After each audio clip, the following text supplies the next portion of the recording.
la presentación.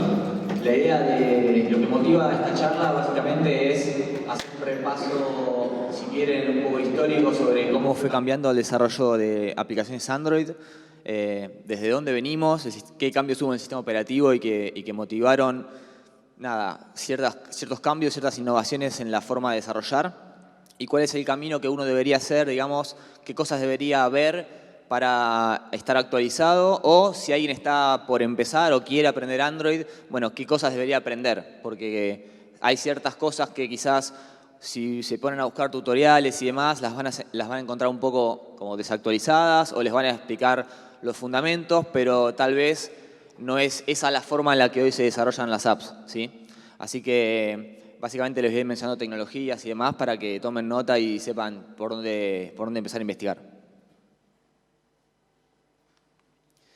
Bien, un poquito de historia muy resumida, de forma muy breve. Estos son los 16 nombres de versiones de Android que fueron publicadas hasta el día de hoy, ¿sí? 16 versiones, si quieren, estables, que se pudieron probar, 16 versiones que llegaron a los usuarios.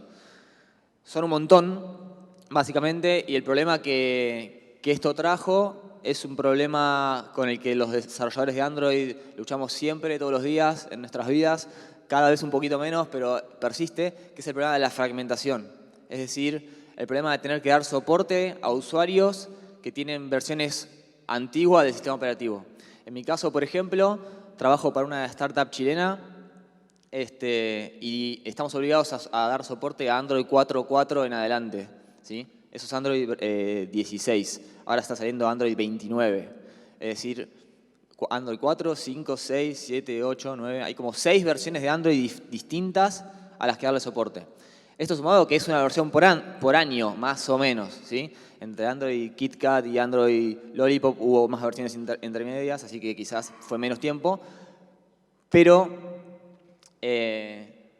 tengo que soportar un teléfono hace 6 años, con lo cual ya tiene ciertas restricciones de hardware, y además el sistema operativo cambió un montón desde ese momento. Por ejemplo, en Android 4 los permisos se pedían al instalar la aplicación y desde Android 5 en adelante se piden en runtime cada vez que uno lo requiere, ¿no? Tal cual lo hace iOS, por ejemplo, se copió ese modelo. Bueno, a esas cosas hubo que ir dándole soporte. Pero la idea de todo esto básicamente es que el problema es la fragmentación. Tenemos que los fabricantes como Samsung no dan rápidamente una actualización a los usuarios. Tú te compraste el Samsung nuevo, el último, y te va a pasar que hasta el año que viene quizás no te dan la actualización de Android que sale este año. Por lo tanto, siempre estás arrastrando cierto nivel de retrocompatibilidad y ciertas precauciones cuando desarrollas. Bueno, ahí estamos. Y este año va a salir Android 10, ¿sí? Es la primera versión de Android que no tiene ni una letra ni un nombre de un postre, digamos, que era la costumbre hasta el momento, ¿sí? Todos estos son nombres de postres y siguen el abecedario, la I, la J, la K, la L, la M. Venía la Q, no pusieron Android Q, no le pusieron nombre de clave, no le pusieron nombre de postre, quedó Android 10 tal vez para celebrar que se cumplen 10 años desde que, en realidad fue el año pasado, desde que se publicó a la venta el primer dispositivo con Android. Yo estoy muy triste particularmente porque pensé que Android Q nos iba a tocar a nosotros en Argentina, que soy dulce, pero no, nos dejaron afuera. La verdad, si no encontraron el postre con la Q, la solución la tenían acá, muchachos, se durmieron, era esta. Bueno, ahora sí. Les quiero contar un poquito cuál fue mi primer dispositivo Android. En verdad, no fue mi dispositivo Android, porque era muy caro un dispositivo Android en ese momento. Pasó mucho tiempo y yo no tenía un muy buen sueldo como para gastarlo en tecnología en ese momento. Era el dispositivo de mi jefe, de Claudio en su momento. De hecho, Claudio, Diego y Sergio, que eran los 3 socios de la empresa, a los que les mando un saludo si en algún momento ven esto, tenían los 3 el mismo teléfono, el Milestone 2 de Motorola. Este dispositivo difiere mucho a cómo son los dispositivos hoy, ¿sí? No solo cualquier Android, sino el mismo iPhone. Para empezar, la primera diferencia que hay es que este dispositivo tenía botones físicos para ir hacia atrás, las aplicaciones recientes, el home y para hacer búsquedas. Hoy los dispositivos ya no tienen botones físicos para esto. Hay un teclado virtual en la pantalla abajo con 3 opciones. Atrás, aplicaciones recientes y la home, ¿sí? Hubo un paso intermedio en el cual salió de búsqueda, pero digamos, la interfaz en un principio era esta. Después, algo que era medio común y porque veníamos acostumbrados a las BlackBerrys, era que los dispositivos tenían teclado físico. Hoy todavía hay algunos, de hecho tiene este control como de flechitas, que ya no existe más, ya no se usa, no es una tendencia de user experience, si quieren, de forma de utilizar el teléfono. Esto no va más casi, pero esto también cambió. El teclado hoy ocupa pantalla. Eso hizo que cuando uno diseña una UI tiene que tener en cuenta que cuando el teclado salta, la UI se tiene que adaptar, por ejemplo. Eso en principio no era así. También cambió en estos 10 años de camino. Y lo otro que era muy común es que la mayoría de las apps estaban preparadas, tampoco había tantas, hay que decirlo, para ser utilizadas en modo landscape, ¿sí? En modo horizontal del teléfono. Por dos cosas, porque algunos tenían un teclado como este que salía, tipo slider, y porque las pantallas no eran tan grandes como ahora. A ver, tan grandes como ahora. Quizás no lo recuerden, pero hace 5 o 6 años un teléfono era una cosita mucho más chica y había mucho menos pantalla disponible. Entonces, por ejemplo, para navegar en la web, lo más común era rotar la pantalla o para leer para chatear, por ejemplo, ese tipo de cosas. Y para los que desarrollamos hace tiempo, yo estoy desarrollando desde 2011. Tal vez recuerden que el IDE era una versión customizada de Eclipse, o sea, de Eclipse con un plugin, y era la muerte, esperar a que esto abra, esperar a que abra un emulador, tratar de usar un dispositivo que nunca habían usado en su compu. Si tenían Windows, si tenían Linux, si tenían Mac, había que instalar drivers, buscar, meterse a la terminal y demás. Todo esto, por suerte, ya cambió. Tenemos Android Studio. Las Developer Tools están completamente integradas. Y salvo en Windows, que tengo algunos alumnos en la facu que tienen algunos problemitas para instalar drivers, esas cosas, vos lo instalás y anda bastante bien. Eso es algo que cambió para bien estos 10 años. Bien, esta es la agenda básica de lo que quiero que repasemos en la charla, ¿sí? Lo concreto, el contenido. En primer lugar, vamos a hablar de Java contra Kotlin, básicamente porque pasaron 10 años y entre todo lo que cambió hay un nuevo lenguaje de programación, ¿sí? No es tan nuevo el lenguaje porque hace 2 años ya tiene soporte oficial, pero estaría bueno que si alguien estaba empezando o tiene ganas de actualizarse, lo pueda ver. Después voy a hablar un poquito sobre esta tendencia que hay en el desarrollo nativo de aplicaciones Android de dejar de utilizar el SDK y apoyarse cada vez más en librerías. No es solo una decisión de los desarrolladores, sino que también es una tendencia que el equipo de Android está teniendo en base a las decisiones que toman de diseño en el SDK. Tengo un pequeño apartado de arquitectura mobile sobre el cual no quiero profundizar mucho porque estoy contento que en la charla de Emiliano hace un rato mencionó varias cosas, entre ellas MVVM, ¿sí? MVVM, y les recomiendo que se queden a la charla de Nahuel Zapata después, donde él va a hablar específicamente de arquitectura, así que esa parte quizás la paso un poco rápido, pero les voy a dar mi opinión sobre qué es lo que deberían estar aprendiendo o utilizando hoy si son desarrolladores nativos. Cómo se manejaban y cómo se manejan las tareas asincrónicas, los layouts y las bases de datos en Android. Básicamente eso es un poquito de todo lo que quiero cubrir. Espero que alcance el tiempo para todo, así que arrancamos. Bien, Java versus Kotlin. ¿Por qué nació esta alternativa de desarrollar en Kotlin para Android y por qué debería interesarnos o por qué les interesó a los desarrolladores de la plataforma en un principio?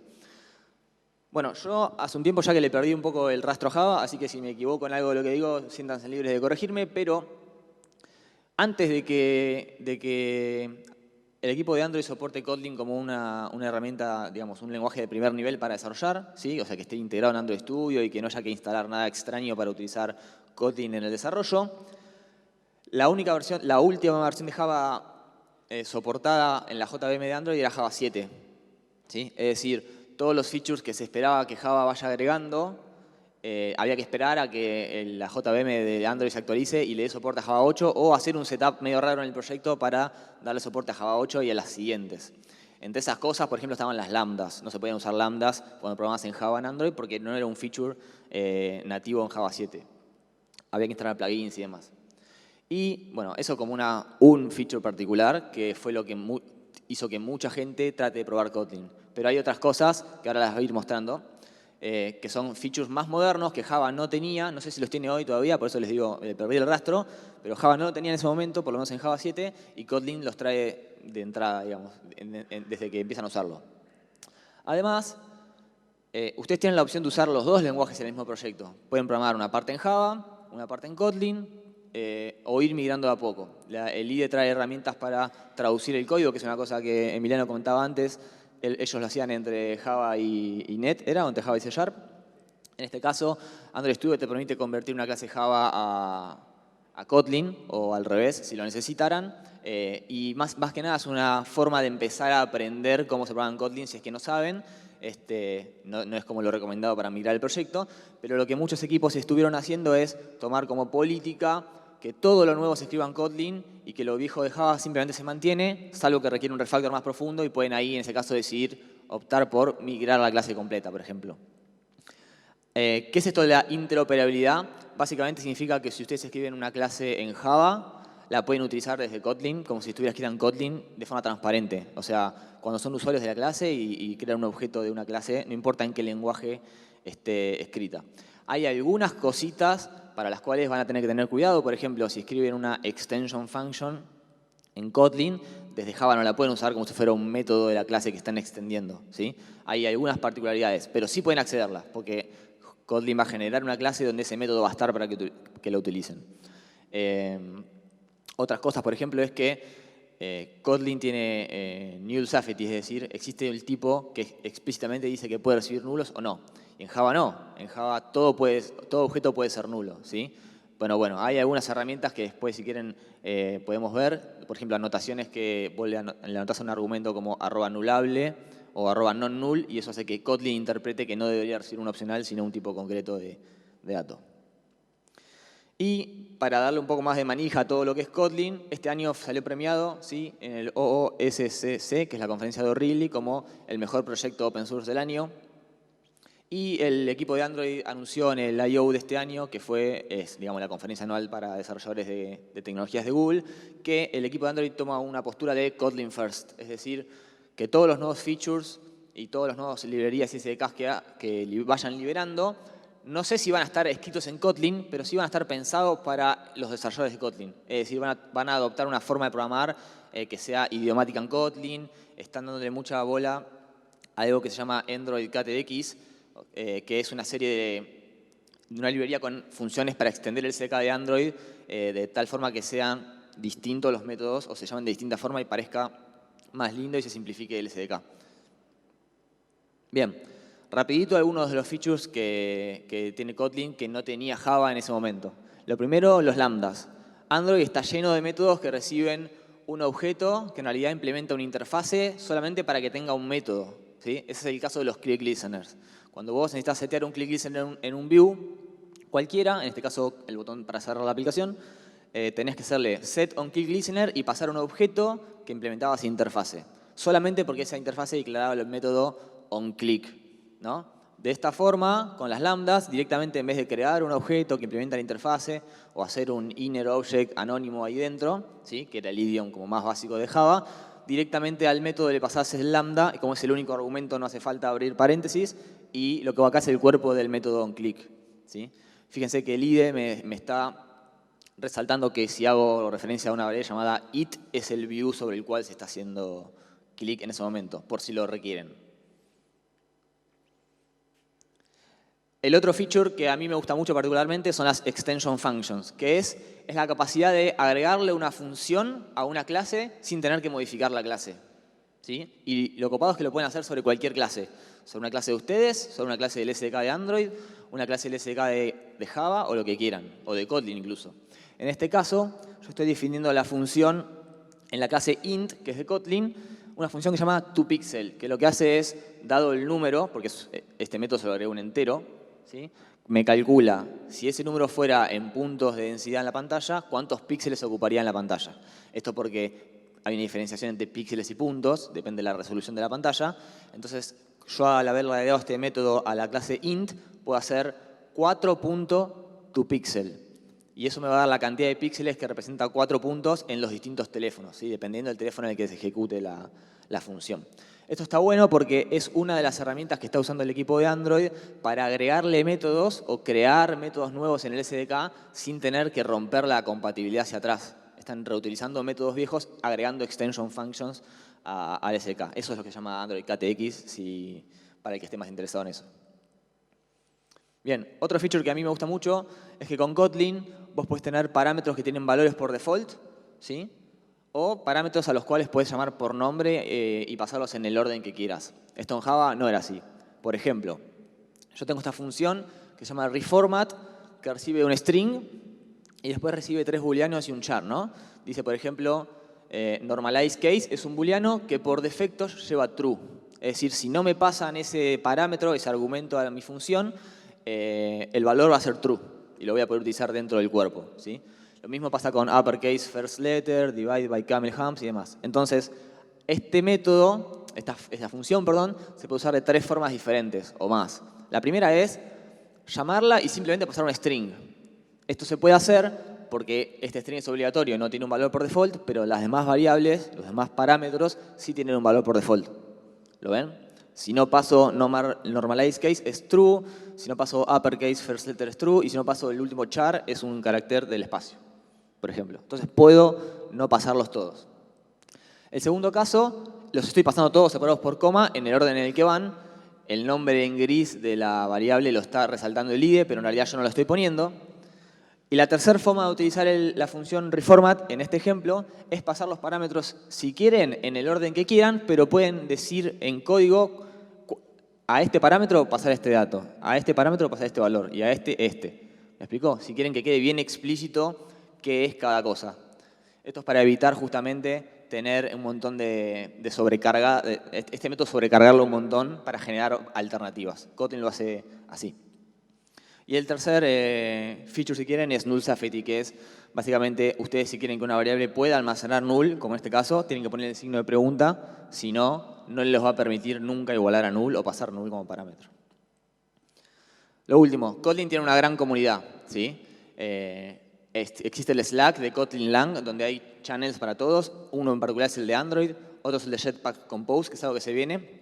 Les recomiendo que entren ahí. Y también aprovecho para invitarlos el 5 de octubre a la conferencia internacional Kotlin Everywhere, que se va a hacer en Buenos Aires. Se hace en todo el mundo, por primera vez en Buenos Aires, y va a tener speakers internacionales. Así que si quieren pueden entrar a la web de la conferencia y buscar más información. Bien. SDK versus librerías. Uno de los cambios que tuvo Android Studio cuando salió es que implementaron Gradle como sistema de build por defecto. Antes no había uno. Había trucos para hacer que tu proyecto soporte Maven y poder importar librerías con Maven, pero era más bien un truco que había que hacer a mano.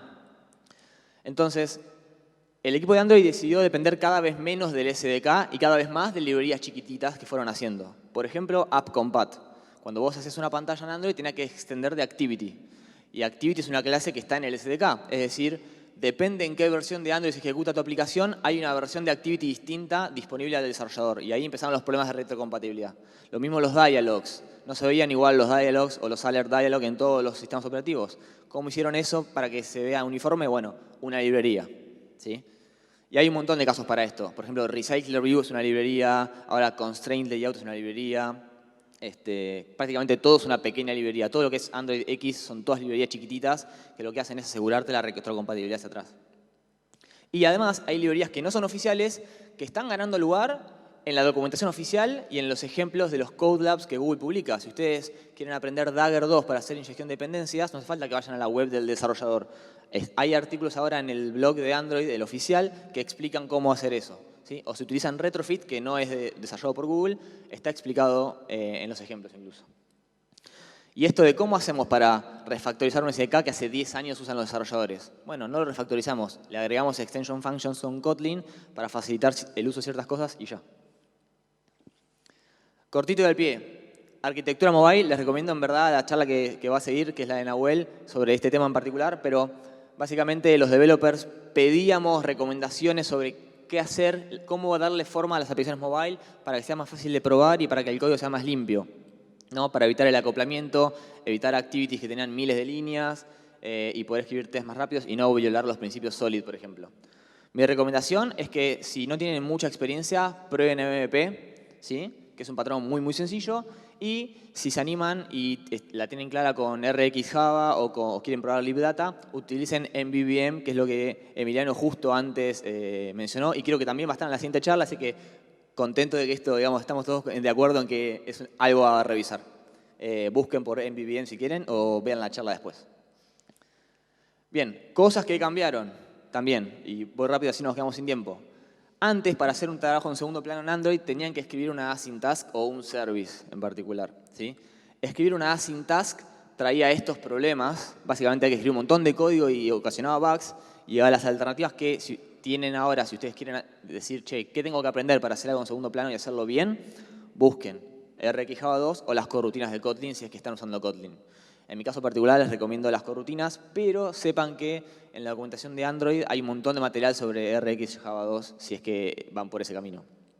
Obviamente RX Java no sirve solo para eso, sirve para un montón de cosas más, así que es como una librería ahí para ver, para tener presente y tener cuidado.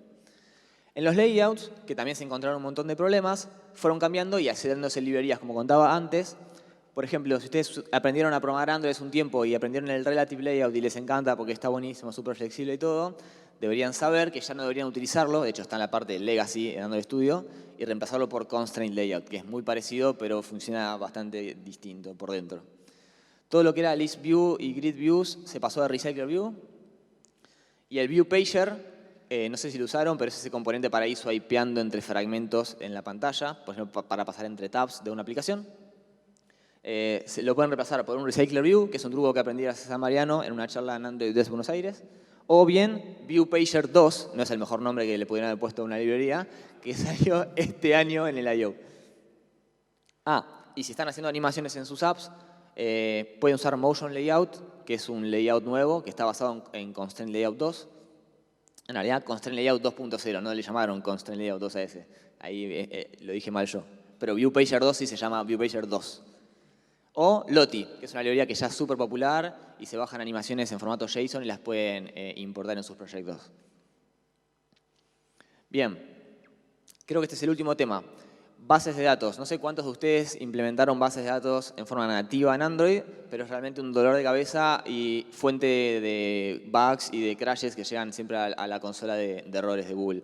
¿Qué pasaba? Básicamente, el framework que Android puso era como muy manual, muy rudimentario y había que hacer todo a mano. Por ejemplo, crear las tablas, escribir las queries que se iban a ejecutar entre versiones y versiones de la base de datos. Cada vez que agregabas una columna en una tabla era un problema, ¿sí? Y tenías que encima probar todo el tiempo la app porque la única forma de saber si la query estaba bien escrita era ejecutar la aplicación para que la query se ejecute y se vea. Eso cambió con la publicación de Room, que es uno de los llamados Architecture Components, ¿sí? Una de estas respuestas que dio el equipo de Android a la necesidad de tener una forma o una guía sobre cómo darle forma básica a la arquitectura de las apps, que básicamente agrega un montón de features que lo solucionan. Por ejemplo, las queries se compilan, se agregan con una anotación y el IDE las compila antes de ejecutar la app. Entonces, si llamaste mal a una columna, Room te dice, pará, esta columna no existe en la clase que estás buscando, ¿sí? Debe haber un error, ¿sí? O el tipo es incompatible, por ejemplo. Todo se hace por anotaciones, en vez de tener que poner create, tables, el nombre de la clase y demás, vos le pones la anotación @entity a tu clase y así como hacías Hibernate en su momento en Java, que es un ORM, mapea tu clase o tu objeto a una tabla y genera las columnas, infiere los tipos de datos, hace todo correctamente. Y los dados, que son las clases que van a tener las queries, también con anotaciones, también van anotados. Es decir, no hay que hacer ninguna creación rara ni inyectar ninguna dependencia en esas clases particulares. Son simplemente interfaces con métodos que llevan anotadas las queries. Las migraciones son mucho más sencillas de hacer y lo más importante, no es necesario que manejen el cursor a mano y tengan que manejar la transacción, tengan que saber cuándo está abierto el cursor, cuándo está cerrado, cuándo hace rollback. Eso Room, si ocurre una excepción, lo hace definitivamente automáticamente, lo hace solo.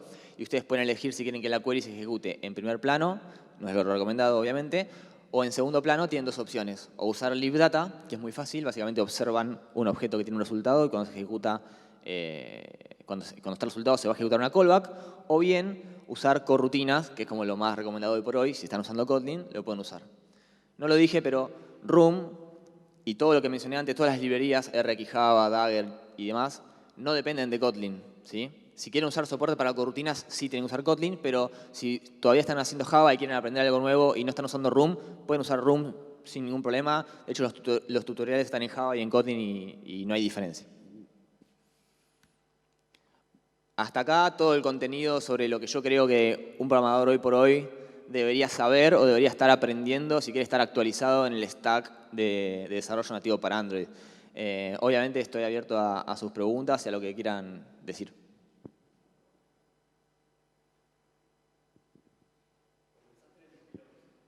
Sí.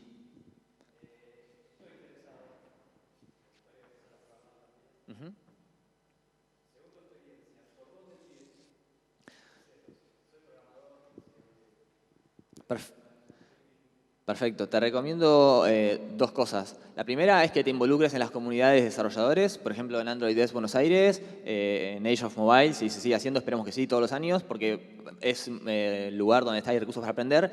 Y la segunda es que en Udacity, que es un sitio de e-learning, hay un curso gratuito hecho por Google y el equipo de Android que se llama Developing Android Apps with Kotlin.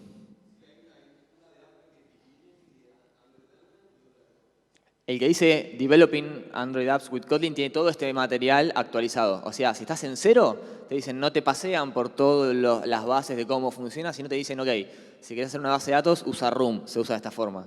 ¿Querés dar soporte para que la pantalla se rote y no se rompa tu layout? Usa ViewModel y Lifecycle de esta forma. No te explican todas las bases de por qué las cosas son así y demás, que es medio lo que yo vengo arrastrando de mi experiencia.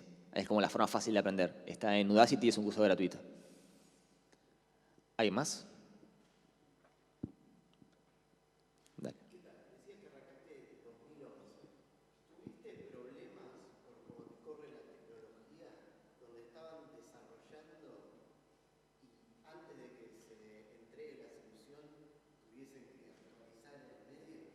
Sí, te pasa y me pasa hoy todavía. Depende en el momento en el que te cae la actualización, no del SDK, pero quizás sí una restricción del Play Store. Por ejemplo,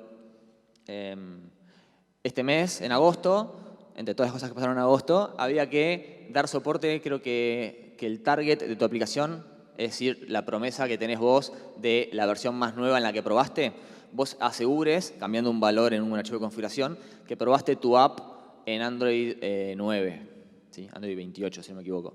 Bien, gracias. El tema es que hacer eso cambia la forma en la que algunas cosas funcionan en la app, ¿no? Porque Google utiliza ese valor para mantener la compatibilidad hacia atrás si es que vos todavía no desarrollaste. Por ejemplo, cuando cambió la forma de pedir permisos, mientras vos no actualices el target, los permisos se pedían en la forma antigua. Pero cuando vos actualizabas el target, la aplicación compila todo igual, parece que está todo ok, pero como vos actualizaste el target, tenés que volver a probar, porque claramente si te olvidaste de pedir el permiso en tiempo de ejecución, te da una excepción y crashea la app. O sea, si vos caes justo en un momento en el cual una de esas cosas se requiere, por ejemplo, Google Play dijo no se pueden subir más updates desde agosto a apps que no están probadas en Android 9. Bueno, si caíste justo en ese momento tenés un problema.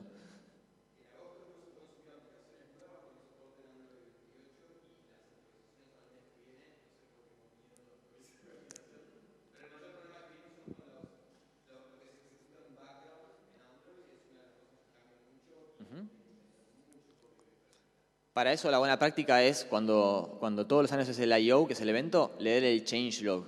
El SDK está en beta siempre a esa altura, nadie lo usa, nadie se lo baja para probar. La mayoría de gente no baja las betas para probar el SDK, pero si vos lees el changelog te dicen ahí como una guía de migración. Che, cambia el target y empezá a probar estas cosas en particular. Ahora viene un lío con las tareas en background, como dice Marian. Sí, claro. Sí, a veces tenés listo el feature y no puedes publicar porque el Play Store te dice, no, tenés que soportar esto y bueno, hay que hablarlo. Última por allá. Dale.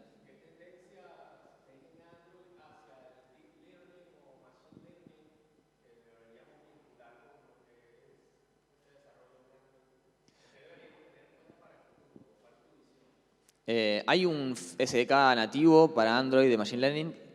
Tengo miedo de equivocarme con el de iOS. Creo que es MLKit, el de Android. ¿Y el de iOS cómo se llama? Core ML. El de Android, el de realidad aumentada, se llama Core AR y el otro se llama ARKit, el de iOS. Están cruzados. MLKit, hay un SDK para probarlo. Yo creo que se va a usar sobre todo en el tema de procesamiento de fotos. Ahora cuando vos sacas una foto empieza a detectar cosas en la foto, la cataloga, Google Fotos detecta a la gente, todo ese tipo de cosas es Machine Learning y hay un SDK para probarlas. Así que si querés aprender Android, puedes empezar por ese curso que le recomendé a él de Udacity y después ver el tutorial de MLKit en la documentación oficial. Buenísimo. Les pido un fuerte aplauso para Facu.